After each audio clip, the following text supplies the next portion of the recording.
Bonsoir à toutes et à tous et bienvenue dans le 22 minuit, le meilleur de l'actualité locale, nationale et régionale avec un regard sur l'international. Le 22 minuit, c'est toute l'information vue du Sud. Et au sommaire de ce journal du vendredi 6 décembre 2013, édition spéciale consacrée à la disparition de Nelson Mandela et les différentes réactions à travers le monde suite au décès de Madiba. À Montpellier, la colère des enseignants et des élèves s'est exprimée dans la rue après l'agression d'un professeur du lycée Mermoz. À Marseille, la ministre Marie-Arlette Carlotti était de passage aujourd'hui pour faire un point sur l'application du plan de lutte contre la pauvreté. À quelques semaines de Noël, les chiffonniers d'Emmaüs lancent un appel à la générosité des Marseillais avec leur traditionnelle vente annuelle.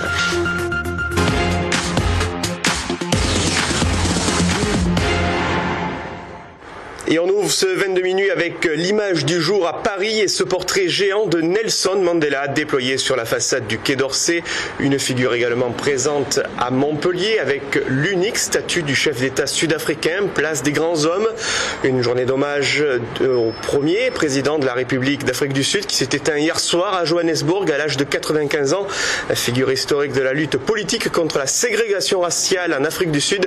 Celui que l'on surnommait Madiba sera inhumé le 15 décembre dans son village natal de Kounou. De Paris à Marseille en passant par Montpellier, des marques de respect ont émané d'anonymes et de personnalités tout au long de la journée. On vient de perdre un des grands hommes de l'histoire et de l'humanité qui a marqué le XXe siècle et le début du XXIe. J'ai appris, comme tout le monde, le décès de Nelson Mandela.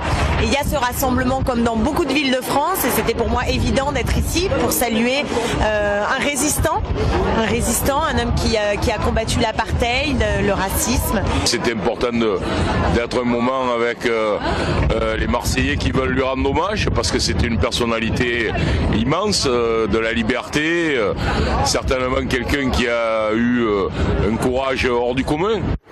Et à Toulouse, un autre témoignage, celui du talonneur du stade toulousain, Chiliboy Ryle Pale. Aujourd'hui âgé de 27 ans, le rugbyman sud-africain se souvient des titres mondiaux de son équipe nationale et de ses rencontres avec le président Mandela.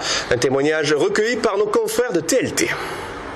Je l'ai appris en début de soirée, hier. Un ami m'a appelé.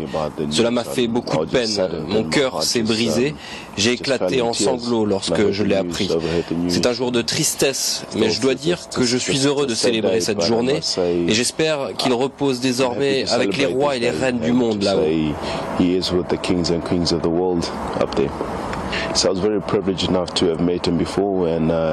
J'ai eu le privilège de le rencontrer à différentes occasions. Le rencontrer, c'était bien sûr quelque chose d'exceptionnel, mais ce dont je me souviens surtout, c'est en 1995, lorsque je l'ai vu soulever le trophée après que les Springboks aient remporté la Coupe du Monde de rugby. Cela m'a donné tellement d'espoir et d'inspiration que je me suis mis à croire qu'il y avait alors une possibilité de réaliser un tel rêve dans mon pays. Le 22 minutes qui reviendra bien évidemment sur cette disparition de Nelson Mandela et les différentes réactions à travers le monde. Direction Montpellier où les cours au lycée Mermoz ont été supprimés aujourd'hui suite au droit de retrait des enseignants choqués par l'agression d'un professeur hier matin. Insultée plusieurs fois, une enseignante a été prise à partie, notamment par une jeune élève.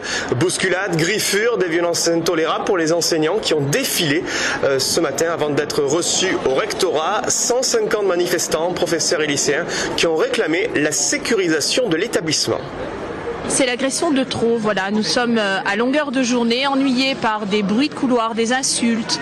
Il y a un manque d'humain dans cet établissement qui fait que les élèves sont livrés à eux-mêmes dans les couloirs. Nous faisons la police comme nous pouvons quand nous rejoignons nos classes. Nous sortons fréquemment de nos cours pour calmer les élèves que nous ne connaissons pas d'ailleurs, qui sont en nombre assez important, que nous ne pouvons absolument pas maîtriser, qui se moquent de nous, que nous ne pouvons rattraper de toute façon et qui du coup agissent en toute impunité. Marie-Arlette Carlotti était en visite aujourd'hui à Marseille afin de signer de nouveaux contrats d'avenir au sein d'une ville marquée par un seuil important de pauvreté. La ministre déléguée aux personnes handicapées et à la lutte contre l'exclusion a réaffirmé le soutien du gouvernement aux jeunes demandeurs d'emploi sans qualification.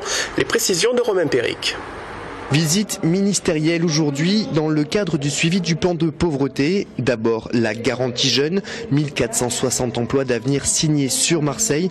Objectif atteint et aujourd'hui 3 de plus, un paysagiste et 2 brancardiers sous l'autorité d'un ministre en charge des handicapés et de la lutte contre l'exclusion.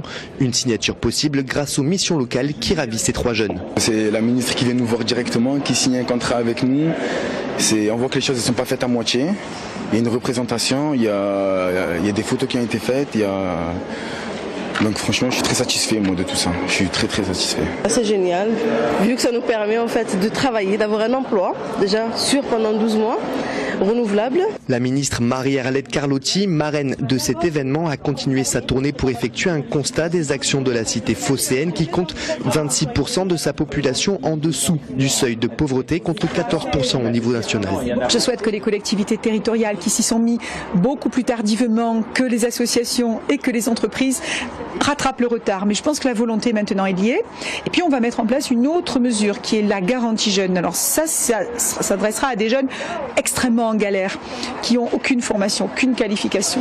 Le gouvernement alloue un budget de 30 millions d'euros pour la garantie jeune, premier échelon dans la lutte contre l'exclusion. Un engagement exceptionnel de l'État pour Marseille, classée 16e des villes les plus pauvres du pays, après Nîmes et Montpellier. À la page des faits divers, 2 gendarmeries d'Ajaccio et Bastia ont été frappées simultanément hier soir par des attentats qui n'ont pas fait de blessés. À Ajaccio, c'est une charge placée sous un véhicule qui a explosé à l'intérieur de la caserne, alors qu'à Bastia, une roquette a été tirée à partir d'un véhicule sur la façade du bâtiment militaire. 2 attentats qui interviennent après l'arrestation de militants et sympathisants nationalistes corses. Une attaque sur laquelle est revenu ce matin le ministre de l'Intérieur Manuel Valls en déplacement à Cézanne dans la Marne. Je condamne une nouvelle fois avec la plus grande fermeté ces actes qui sont d'une extrême gravité et qui visent l'État dans ses symboles. Ce n'est pas la première fois, même si cela faisait un certain temps que nous n'avions pas connu de tels actes, de telles attaques. Rien ne nous détournera de l'action que nous menons avec la gendarmerie et la police sur la Corse. Ils sont partis pour vous, ils reviendront grâce à vous. Tel est le message déployé aujourd'hui devant le siège montpelliérain du Club de la Presse du Languedoc-Roussillon, sur lequel ont été apposés les portraits de Didier François, Édouard Elias, Nicolas Hénin et Pierre Torres, retenus en Syrie depuis 6 mois, jour pour jour. Une cérémonie qui s'est déroulée en présence de nombreux professionnels de la presse et d'élus, afin d'exiger une libération immédiate de ces 4 journalistes français retenus en captivité. Opération identique à Nîmes, où a été présentée sur le parvis des arènes la banderole qui sera accrochée au pont du Gard. Du Gard se sentent forcément et par nature solidaires de ces 4 journalistes encore détenus. Je vous rappelle que ça fait 6 mois qu'ils sont détenus, donc on se sent forcément solidaire de cette affaire parce que nous aussi on pratique le même métier qu'eux, dans des conditions certes moins difficiles, mais qui ont tout aussi à voir avec la démocratie. Cette banderole peut sembler dérisoire, peut sembler être qu'une petite expression, mais je rappelle que dans le cadre des otages, et notamment les otages gardois qui étaient détenus à Arlit, s'il n'y a pas eu la mobilisation des uns et des autres, peut-être que la libération n'aurait pas été obtenue aussi facilement.